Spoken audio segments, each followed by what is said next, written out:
In today's episode, I speak to Kate Hutson about the beauty in the discomfort, courageous leadership, and how to reverse engineer for success. Kate shares her advice on how to become a manager, even if you've never managed anyone before. We also talk about whether there is a standard leadership skill set or whether it's different for each person. We debate what is management versus leadership. Do you agree with our conclusions? Listen up to the rest of the conversation. Before we begin our conversation, here is a quick shout out to the pathologically curious. Check out the Maverick Paradox magazine. It's a digital magazine written by Mavericks for business owners and professionals.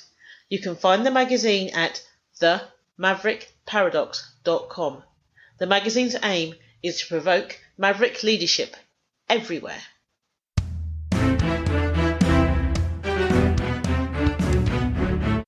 Welcome to the Maverick Paradox podcast, where we explore what it is to be a maverick and discover effective modes of leadership. I am Judith Germain, and my mission is to propel the maverick mindset into a world where character and integrity will ultimately have a higher premium than personality and bureaucracy. So thank you for joining me on this journey. If you would like to continue with me, then please subscribe to my podcast on iTunes, Stitcher, or one of the other popular podcast platforms. And today, our guest is Kate Hutson. Hi, Kate. Hi, Judith. Thank you for having me. No, it's my pleasure. And what have you been up to these days? Oh, what have I been up to these days? Well, I'm in San Diego, California, and things are summer here now, and everything is starting to open back up. So I've been enjoying the sunshine. Perfect. Why don't you tell your audience who you are? Yes. So I am an executive life coach. I do life coaching for professional women, and I work with women to develop leadership and confidence so that they can become unstoppable in personal and professional lives. And a lot of the women I work with are new managers or busy working women who are just looking to improve their overall lives, both from their work standpoint, but also in their personal life. Fantastic. And we're all about leadership here, so it's definitely something I can get behind. Tell us what courageous leadership looks like for you.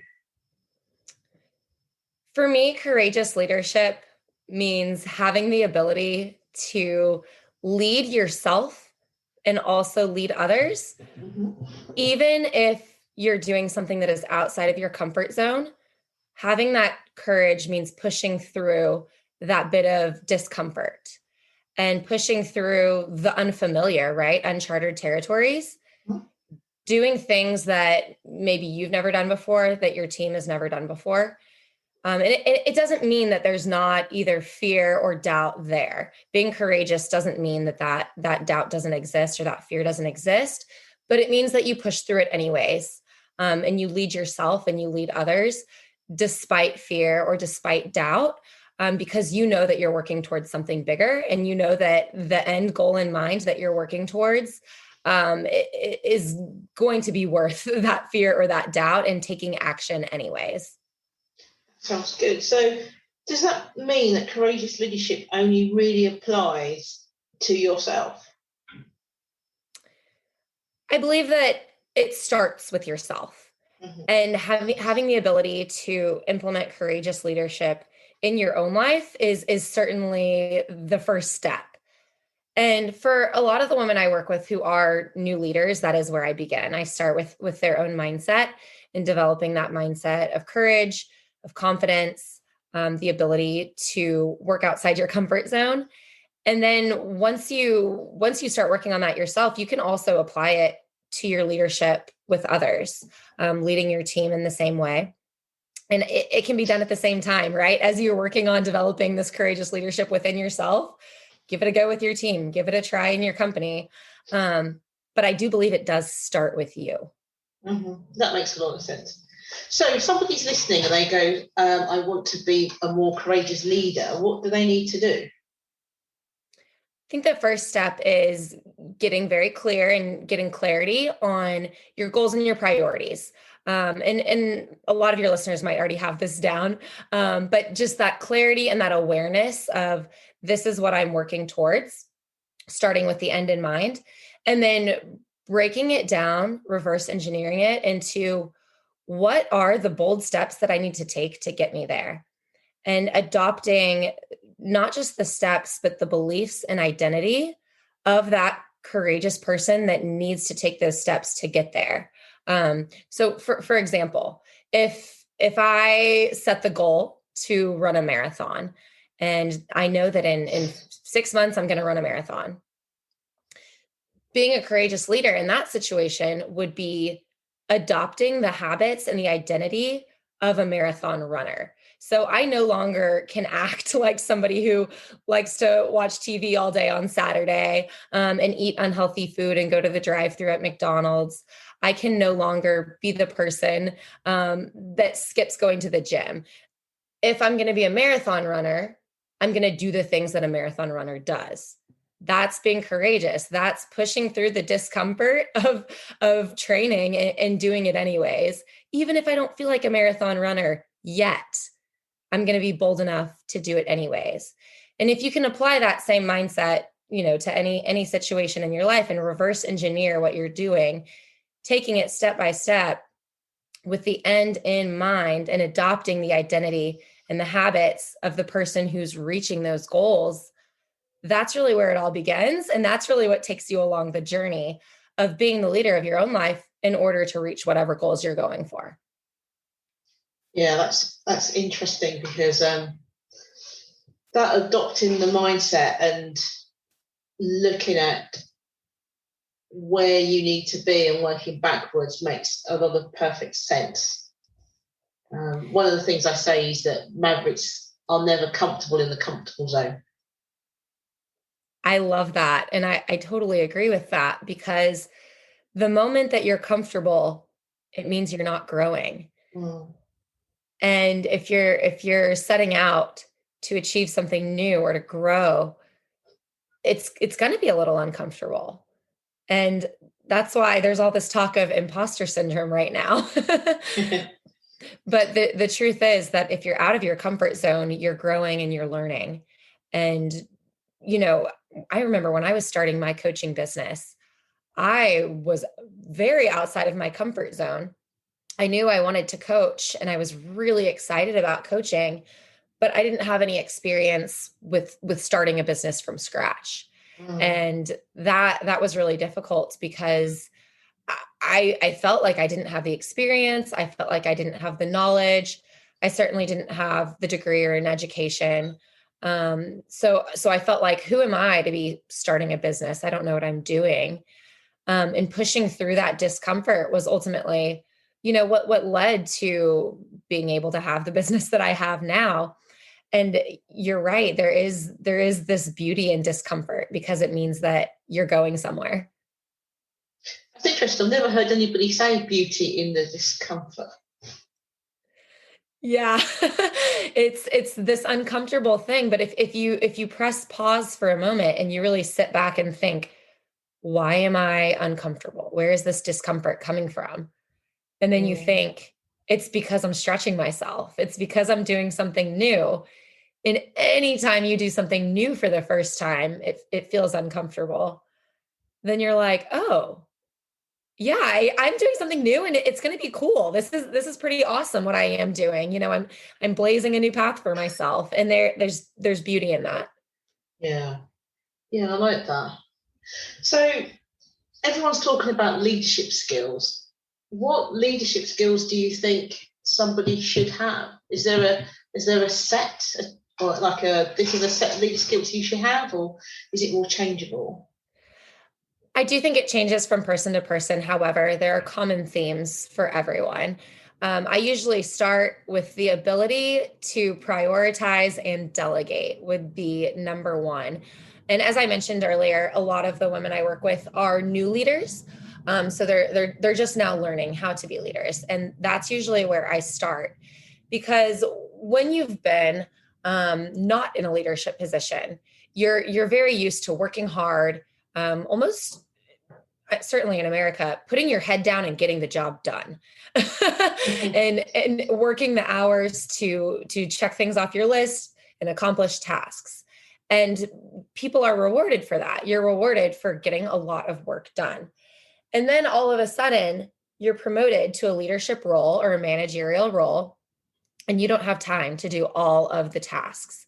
And rather than putting your head down and just getting to work and working long hours, you now have other people that you need to oversee and that you need to make sure that they're getting their tasks done.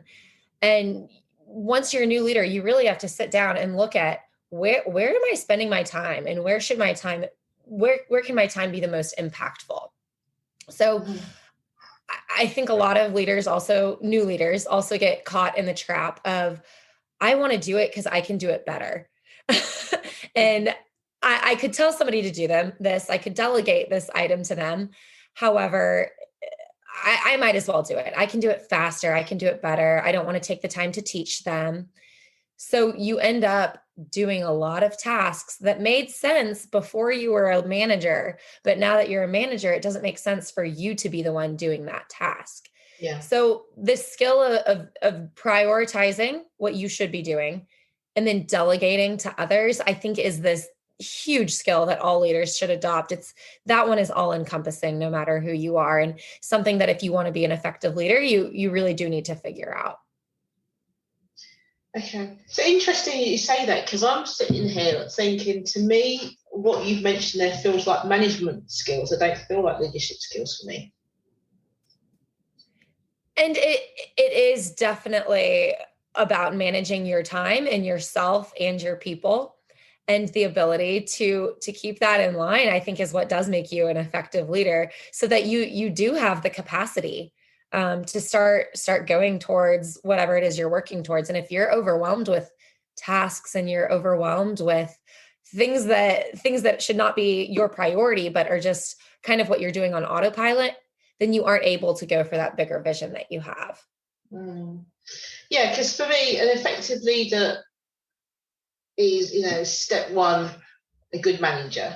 So they can manage tasks, they can manage people on the task. But for me, that the leadership is about inspiration. It's about big S strategy rather than the tactical strategy as a manager would do.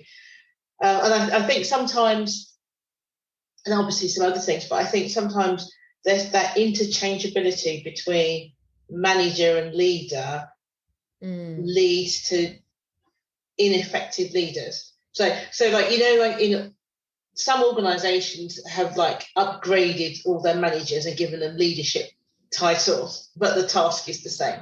Do you know what I mean? So one day they were the operations manager, and now they're the operations leader, but they haven't done anything different.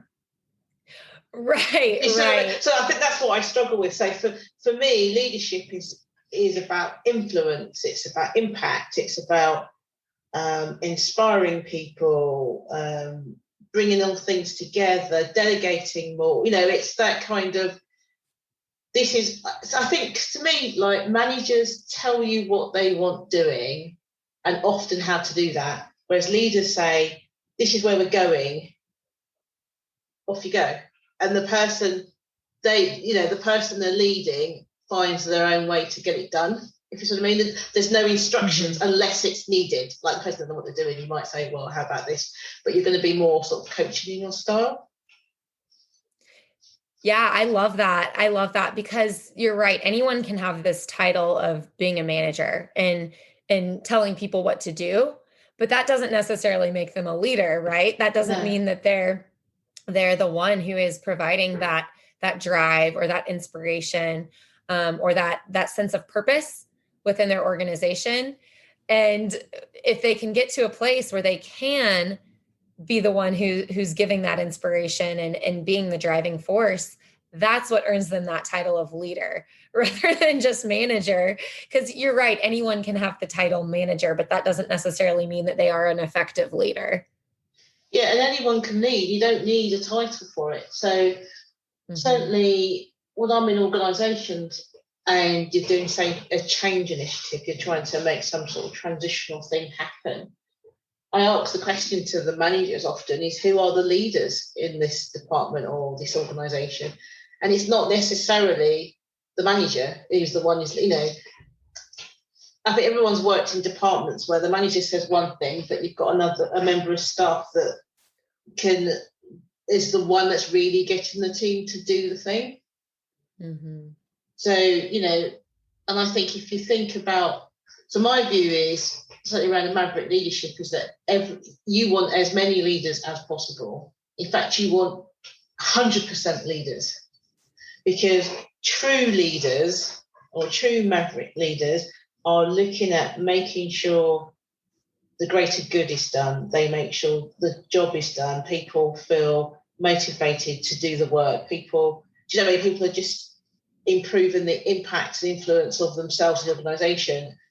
And it's kind of almost like an orchestra. It's like they know the song that needs to be played, and even though they're all different instruments, it gets played beautifully. And you might have a nominal leader, the one with the title, who is the conductor. I'm making this up as I go along, by the way. I love it. It's just occurring to me right now. I'm just seeing it.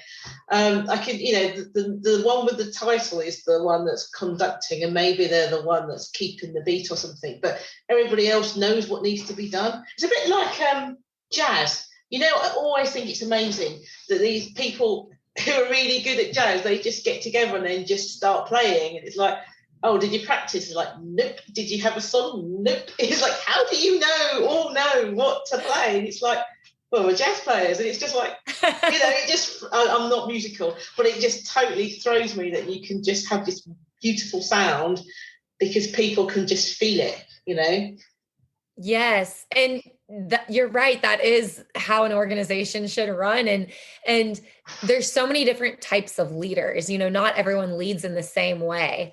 And isn't it cool when you have a group of people working together towards a common goal who are leaders in different ways, and it doesn't come across as the same type of leader, but like you said, they're working together and this beautiful song is being played, to run with the jazz analogy. And I think that organizations who empower their employees to be leaders, and who do have managers who empower their employees to be leaders, are really doing it right.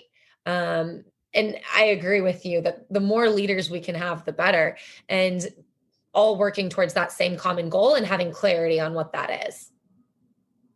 Okay, so if somebody's sitting there and they go, right, I want, in fact, this makes you laugh. In fact, it's me. I did this when I was about, I was working in this organisation. It was my first proper job, and we were all in regional offices, moved into like a head office in London, and somebody said to me, what is it that you want to do in the next, I don't know, it's like 2 years or something? And I said, I want to be a manager. And I remember people just looked at me and started laughing, because they were like, that's just so ridiculous. Not that I couldn't be a manager, but I had no concept of manager of what, because I was just like, I want to be a manager. Like, I want to be a manager.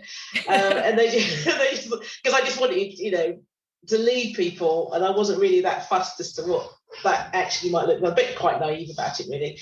But I went ahead and ended up leaving that organisation probably a year later, and became a senior HR manager at the age of 24 with no HR experience at all. Mm-hmm.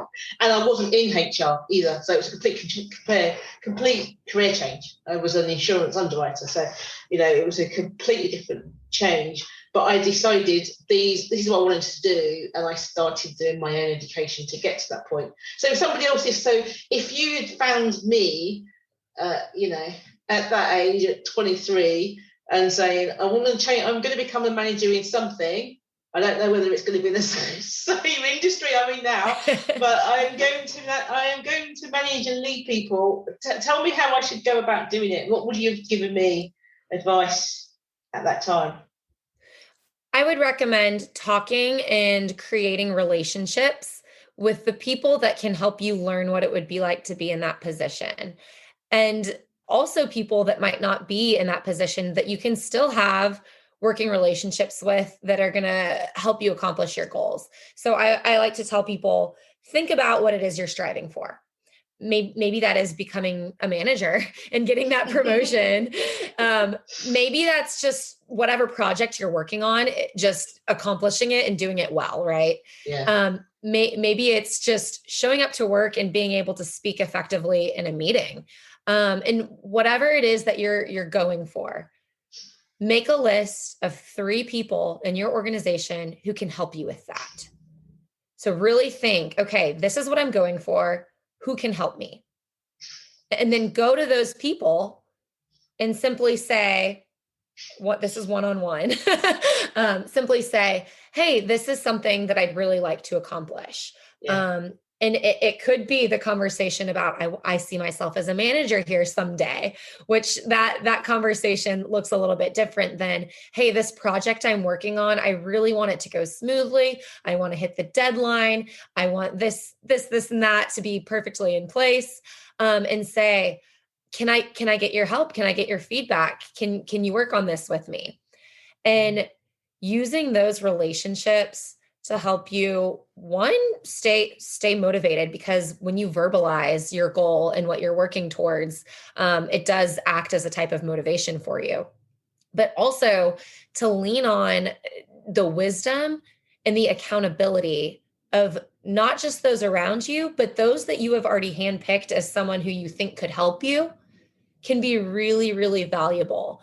And not just having that one-time conversation, but nurturing that relationship, continuing to check in, continuing to have productive conversations about the direction that you're headed. So starting with just articulating what you're looking for, seeing if they can help you or if they're willing to work with you, and continuing to check in and nurture that relationship so that you have not necessarily a mentor or accountability buddy, but you have an ally, and an ally relationship that will keep you driven and accountable, and potentially be a great resource as someone who has advice and information for you. I think can be hugely powerful. And in this case, it would probably be somebody in your own organization. But if you're someone who's looking for a career change or a step up, I would also recommend doing something similar, where find people. And if you don't know them in your real life, go on LinkedIn, go on social media, find people who are doing what you want to be doing.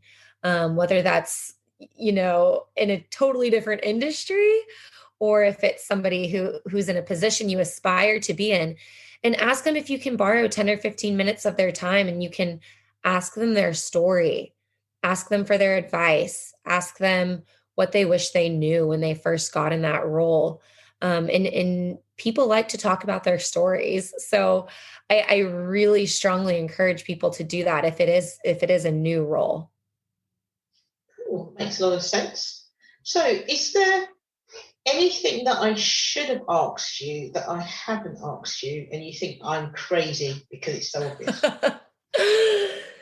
The only question I get a lot from people that we haven't really talked about yet is some people ask, okay, I do want to be a leader, or I do want to take bold action, or I do want to have courage, but I feel defeated and I don't know where to start. What do I do? Interesting. What do you do?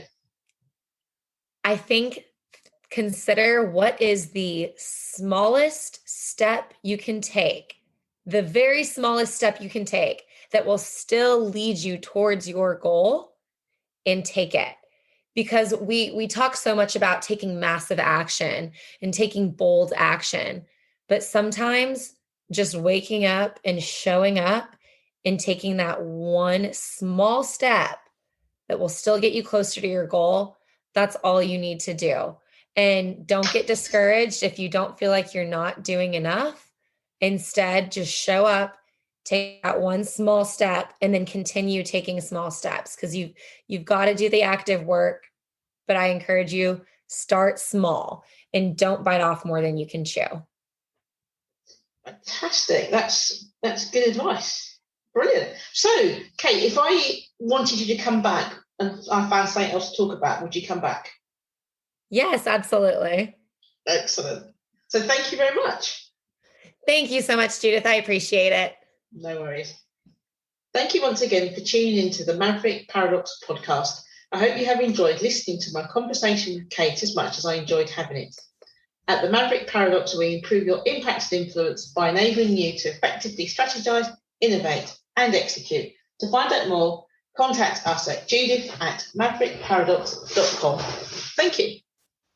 If you are pathologically curious and would love to find out more about the Maverick Paradox, then please subscribe to this podcast on one of the popular podcast platforms. Alternatively, you could explore our resources on Mavericks at maverickparadox.com or read the Maverick Paradox magazine. We publish frequently each week. If you subscribe, you will get our monthly newsletter. And let's not forget my book, The Maverick Paradox, The Secret Power Behind Successful Leaders. For those that love a good discussion, you could apply to join our exclusive Facebook group. Finally, if you would like to work with us or are interested in the Maverick at work, check out maverickparadox.co.uk.